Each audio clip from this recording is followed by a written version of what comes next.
Okay, we're continuing with the best of the West in music, art, movie, books by me, Pete Rogers. We're on page 385. We're looking at paintings from the 1800s. This is sort of part two of the paintings from the 1800s.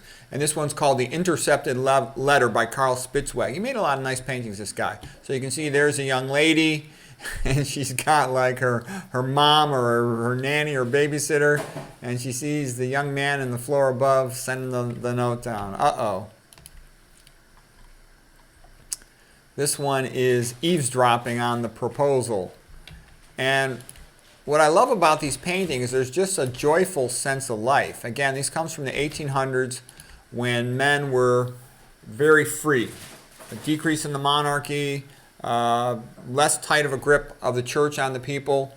And when you let people be free, you let Christians be free, they're magnificently creative. I just heard an interview of this writer named Lee Chow, the guy who wrote the Reacher series. And he said, why was England, Britain, so magnificently creative in its music in the 1960s, 1970s, and 1980s? He says because they were the most free and they didn't have any wars. So if the people are free, they don't have any wars, they have at least enough prosperity that they can have some free time, Christians are magnificently creative.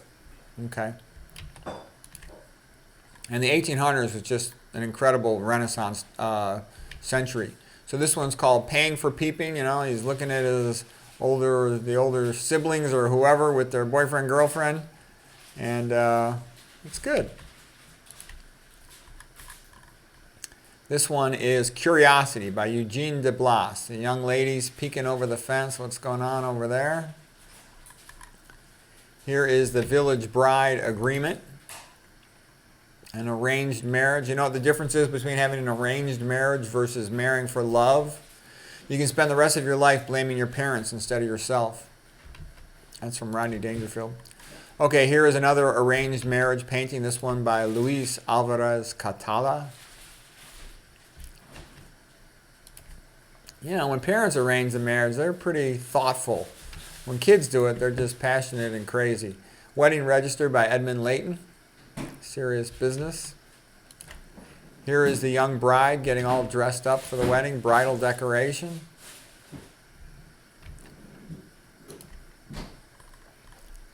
Now here is Marriage for Better or for Worse. So these two look wealthy, getting into their horse-drawn carriage. These couple over here looks kind of poor.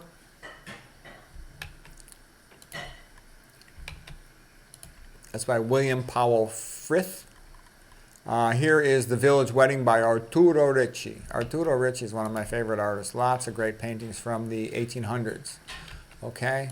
And then here will be the final painting for today, The Love of Parents by Jean Bouland. And this is why I tell you, I don't care how uneducated and stupid the parents are. They love that kid. They will do anything they can for that kid. They don't care about the money. They just want to know what's best for the kid. And that's why parents are the best for the kid. And then you can have the most educated people in the world, Harvard doctors, the pediatricians, these pediatric psychiatrists, and they're a bunch of lying scumbags, and they give amphetamines to children for attention deficit, which is insane, giving amphetamines. Those drugs are guaranteed to cause brain damage, okay? It's evil. And then on top of that, then they start saying, well, some of these kids aren't just attention deficit. They're bipolar. We need to give them medicines for bipolar. Oh, they're depressed. Give them a medicine for that. They're having trouble sleeping. Give them a medicine for that. All of a sudden, you got children on multiple drugs. It's insane. It really is. You know, and the only reason this is done, it's got nothing to do with science or medicine. That's all nonsense. What it has to do with is there's money involved. So what I'm trying to say is the Ivy League medical system will drug children, sell drugs to children that don't work for the sake of making money.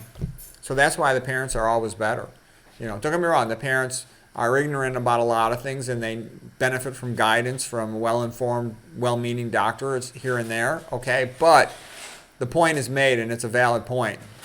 They're on the kids' side. They're not selling out to insurance companies or, corporations. So anyways, I hope you enjoyed that for today.